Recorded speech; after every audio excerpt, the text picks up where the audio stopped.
different documents, partly reflecting the time scale over which the local plan is prepared. We've explained how the site selection process was carried out, culminating in the sustainability appraisal, amongst other documents. It's no surprise that different documents need to be looked at to understand the decisions that have been reached.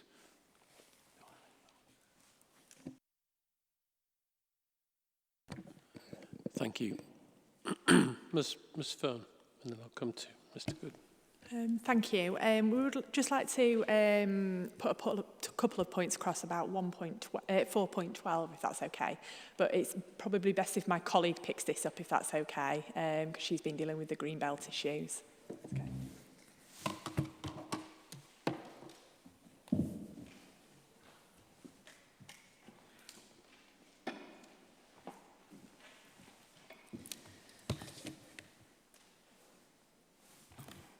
Thank you. Sarah Worthington for Ayrden now. It was very helpful for us that Mr Wood identified this morning that one of the shapers for development were key views along the ring road.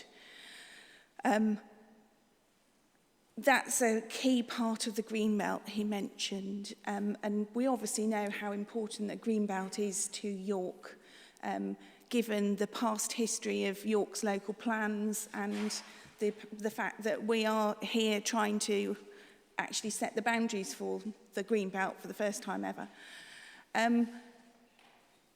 Clearly, assessing the Greenbelt is therefore a really important point and necessary to take into account when looking at the allocations. So it's very interesting that rather than assessing the Greenbelt was looked at simply in terms of the relationship with existing development. So the initial Greenbelt assessment looked at the various different elements, but it missed out some key elements, such as key views along the ring road, which Mr Wood said was particularly important. So you would have thought that in looking at key views along the ring road, it would be fairly easy to define broad brush areas where you wouldn't want development. But instead, we see the ST14 was actually drawn back from the ring road. So instead of assessing the land first, it was effectively, we are going to develop this land. We're going to therefore think about making some element of it along the ring road open. But that wasn't taken from the Greenbelt point of view firsthand. If it had been, I would have expected something similar to the assessment on the neighbouring Saxby site. It is Saxby? Skelton, sorry. I'm getting muddled up on settlements. So Skelton identifies quite a significant belt of land to the south of it.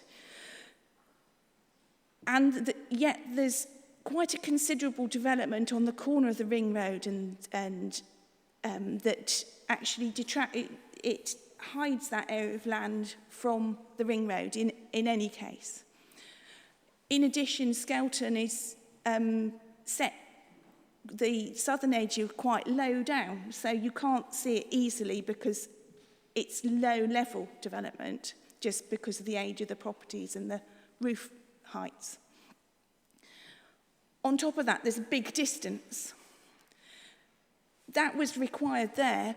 Why do we suddenly need a much smaller gap when we are looking at the ST14 southern boundary, where there are no mature trees on the boundary? In fact, there aren't any boundary features at all. I know this is site-specific, but it shows that the Greenbelt wasn't assessed properly in the first place. And we're expecting, I presume, much denser and higher development on that southern edge. It seems completely you can't countenance how you can say we need a big gap to the south of one settlement, and yet we need only a small gap to the south of new development. It shows you that Greenbelt was actually considered at a much later stage than development needs, and it was very much a third, the poor man of the assessments, rather than featuring as one of the critical ones for York. Thank you.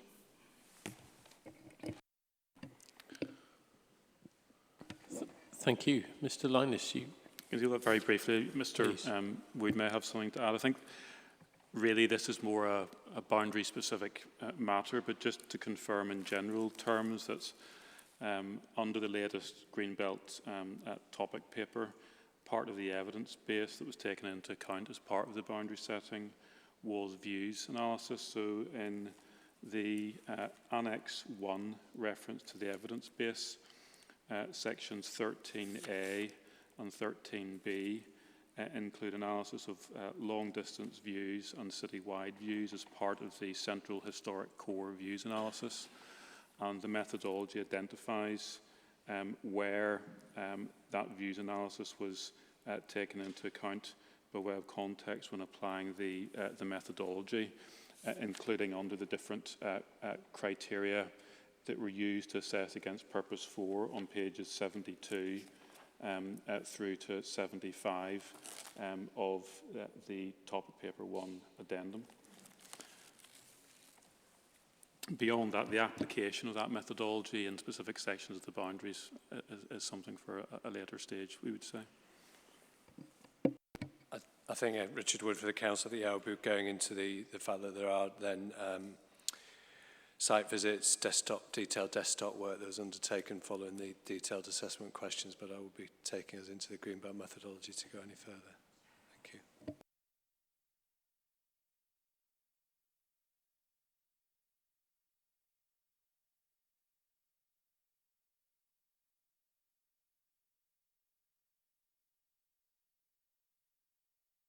Just wondering, are there a lot more submissions to make? There's a nameplate over there.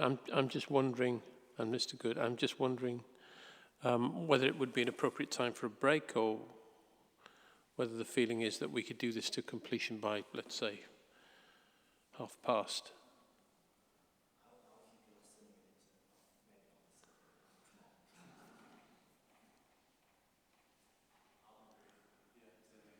Shall we carry on then? I think there's a consensus. Let's do that. Mr. Good then, you go first. I set myself a task with 1 minute, haven't I? It was just to conclude the amalgamation point, and I recognise what the council said in terms of SD 72. It does mention that, and indeed, I can provide the council with my client's references if it assists later, but site 322 was one of those sites which was amalgamated. That wasn't the full extent of my client's site. Now, I recognise that the council may consider where amalgamations are relevant or not, but the fact is, in the CYC 37, the audit trail document, site 119 is that amalgamation. So they obviously thought it had some benefit and some usefulness of considering that. The problem is they then say it wasn't submitted, where it actually was submitted, just in two separate elements. So that amalgamation almost falls to pieces at that stage, because it seems they considered it was worthy of amalgamation, and my client had submitted two separate elements to that, but yet it wasn't considered as being submitted because it wasn't submitted as a whole. It seems a kind of a circular, well, I don't understand how we got to that position, to be fair. I can supply, maybe it's something the council need to consider, and I can supply them with the relevant site references. They may be able to provide you with something which assists as a generality, but... Maybe the thing to do is to have a conversation with the council when we're done, and maybe we can come back to it tomorrow morning. Yes, we have our homework on the broader issue. I have no objection to taking up the detail. Let's deal with it like that then, Mr. Good. rather than try and go through the details in open session. I think it's much easier that way. I agree, sir. It's not the time and place. Further up the room then. Mr. Keogh, is that your nameplate? Yes, sir, it is. Yes, sir. Just to elaborate on in response to your question 4.12 and particularly question C, have any reasonable alternative sites been rejected on the basis that the council considered it could not demonstrate the exceptional circumstances? So I think your letter of 12th of June 2020 obviously clarified matters on that quite helpfully. And as we'd set out in our papers, we'd be making representations to the effect that the council did not need to demonstrate exceptional circumstances to, inverted commas, remove land from the greenbelt or to allocate sites for development within the general extent of the greenbelt. We'd be making that point for a number of years. And so that, whilst there may not be any explicit reference to sites being rejected because they did not meet the exceptional circumstances test, I think so there was a general air, that general feeling probably coloured judgment at local plan working group meetings.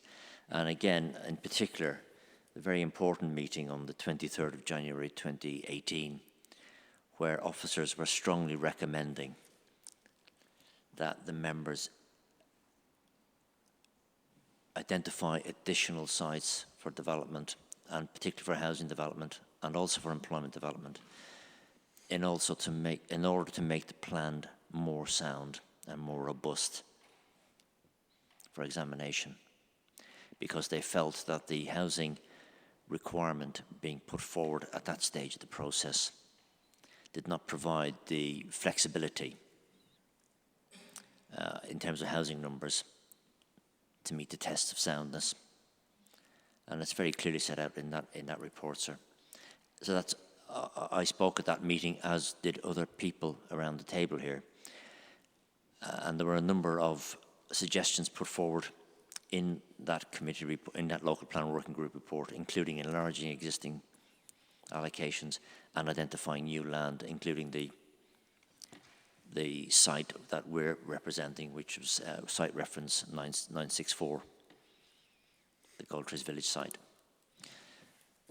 So in relation to, in response to that question, as I said, it may not be explicit or explicitly set out that exceptional circumstances were the reason for not identifying some sites.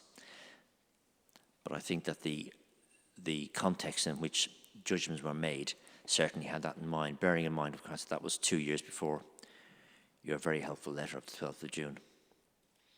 Thank you. Thank you, Mr. Keogh. And next to you. Thank you. Just a quick points in response to the comments made with ST14. Again, Skeleton's been picked out. That's one of a number of settlements that lie obviously adjacent to the Ring Road and the 64. There's Haxby, Earswick, Cotmanthorpe and Bishopthorpe, which are all closer to the Ring Road and 64 than ST14 would be, as currently drawn. And as I mentioned this morning, Poppleton's about a similar distance. So you've got to look at the character of all the settlements around the outskirts of York, rather than just pick on Skeleton to that effect. The second point in terms of key views and assessments, well, the document I've referred to throughout a few times today, CYC 59G, specifically on page 28, references ST14, and that's the diagram that illustrates the key views and other criteria the council have considered when drawing boundaries. And in respect of ST14, it's clear that not only the council's red line and the proposed red line we are seeking don't lie within any of those key areas. But more specifically, when we come on to phase 3, there are also internal views in and out of the site that we have to consider, which we've done so far in our master planning work, and that will also include whether any screening is required on that southern boundary to enhance the views onto the new settlement when travelling along the ring road. So they're really key detail points, but there's the potential and parameters to deal with them, not only at phase 3, but through detailed master planning work as part of a planning application. Thank you. Mr. Natkus? Yes, thank you, sir. My points are focused on 4.12 and 13, which talk about the openness, the purposes of the green belt, and also the comment on exceptional circumstances. And I think this is a key issue, because we talk a lot about site selection and looking at housing and employment, but we're actually setting the green belt boundary for the first time. So we're actually doing a site selection process for the green belt, but we almost seem to be forgetting that, and it seems like at times it almost runs into a more traditional manner, for want of a better phrase, in terms of a local plan where there is a green belt and we're extracting sites from it, which isn't what we're doing here. And it slightly concerns me when I read the documents that that is almost still happening, and even the introduction that we had at the beginning from the council was about a two-stage approach of looking at the Schlaren sites and then identifying the best ones. And previously the council put forward an exceptional circumstances case, which you quite rightly told them wasn't the correct way to go. So it's not a binary approach where land's either allocated or it's green belt. However, that's what the plan gives us. There isn't any land in the plan really that's not allocated or not in the green belt, other than the odd playing field that goes with the school. So it's clearly focused on doing a binary assessment, and we had this last time, and the revised TP1 effectively retrofits that purpose. And there's three quick issues that I highlight.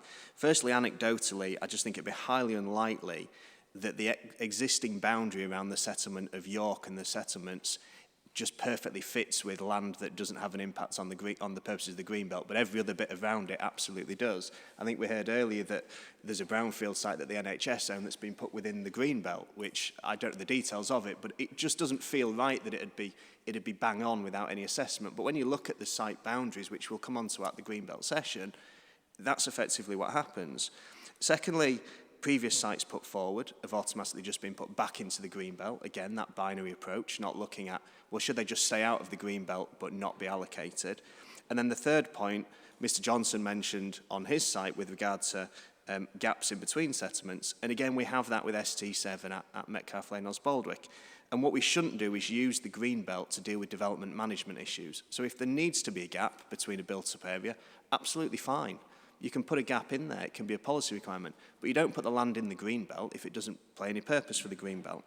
And just touching very quick on your last question, when you say, are there any sites whereby it could be demonstrated that there isn't exceptional circumstances and this needs to be considered? Well, I absolutely think that there is, and there was a site previously allocated. For 20 years, all the evidence has said that it doesn't have any impact on the purpose of the green belt. It doesn't meet any of the green belt tests. However, when the housing number dropped, it suddenly went back into the green belt. At the last stage, we touched on this because the reasons given were to do with listed buildings and scheduled monuments. And in your letter, again, it said they're not the type of thing that should be considered. And it's in our reps, and we will touch on it on the Greenbelt session. But that site in question, which I've been very careful not to name, just so I don't get into trouble, has been to inquiry. And in the evidence at the inquiry, the council said two key things. First of all, the Greenbelt boundaries in the local plan have been drawn taking into account the identified needs over the plan period. Secondly, it says local plan site selection work has established that there are better performing sites and the appeal site is not needed. That might be correct. It may not be needed for housing, but that doesn't mean that it's needed to be in the Greenbelt. And I think it's a huge flaw with this plan, that all it's sought to do is identify the housing and then put everything else in the Greenbelt. And I think when you look at your questions, particularly 4.12c, there are reasonable alternatives that have just simply been rejected because they're not actually needed. But that doesn't mean they should be in the Greenbelt. There should be an element of white land, which you see in many other places.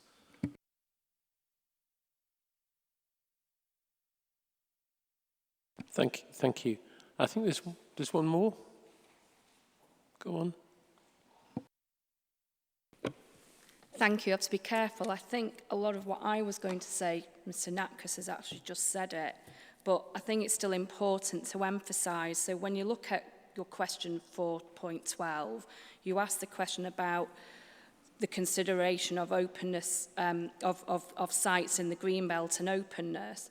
But we've got to also remember that the primary purpose of the York Greenbelt as set out by the council is that of preserving the setting and special character of York.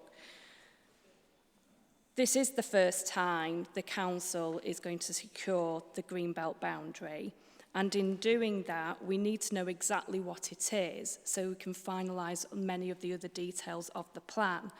And I'm trying to avoid that repetition, but I was prepared to set this out that Mr. Natkus made. But there are a number of sites with so many inconsistencies where some sites have now been taken out of the Greenbelt where other ones stay in.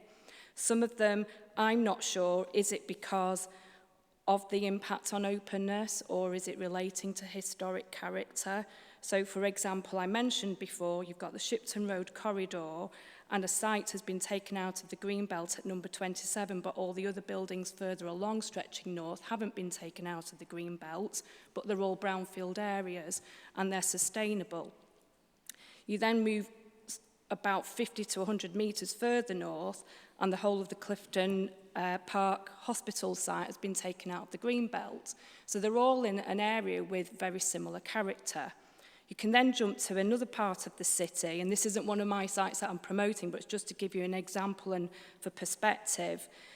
You then look at, so it's proposed modification 89, which is the Heslington Road and the Retreat site.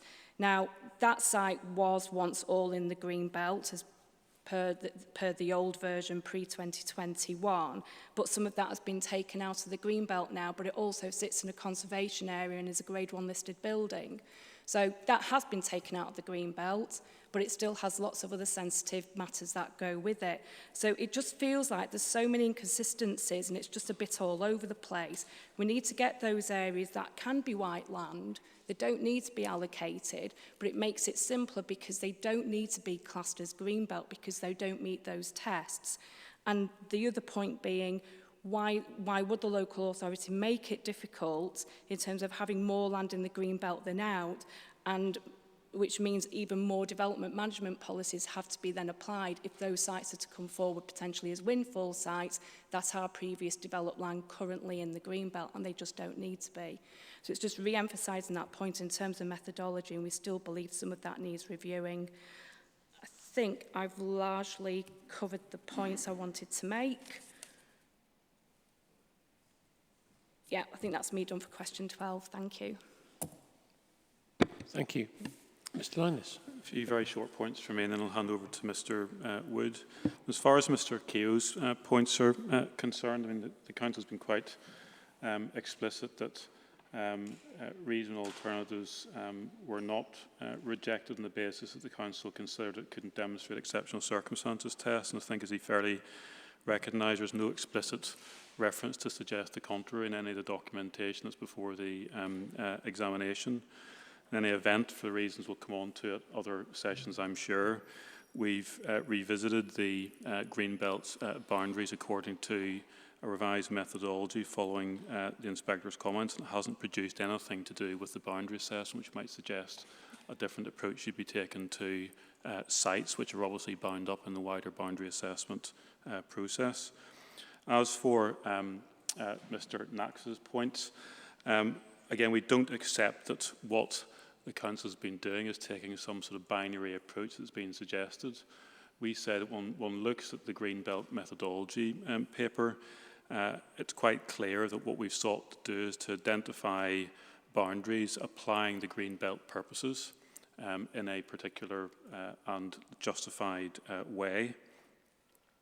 And the process that's been followed is that the Council has identified where it can meet its development needs within the main urban area or other settlements. It's then realised, which Mr. Natkus accepts, that one has to look to other areas to do that, and it has then applied a methodology which is based on Greenbelt purposes in deciding where the boundary should lie. We don't accept that that produces the binary outcome that he has assessed, but again, that's a matter that can be tested when looking at the detailed boundaries as now proposed. And as for the final point on consistency, again, it's a similar point that's been raised previously. We don't accept that the approach that's been followed by the Council has somehow produced rafts of inconsistencies between the judgments, but again, that's a matter that can only be really properly tested once you have looked at the boundaries as a whole.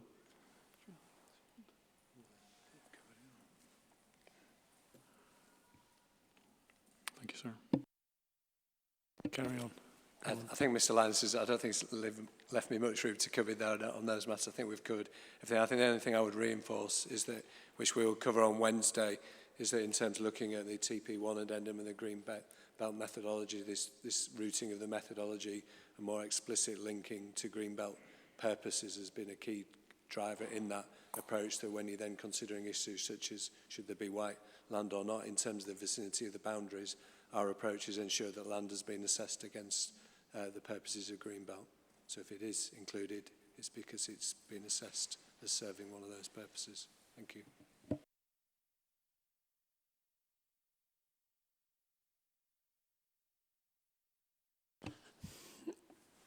Sorry, excuse me. Is there anything else we need to cover today? No, I'm content. Thanks everyone for getting through that so efficiently. We'll be back tomorrow morning at 9:30 to talk about housing land supply.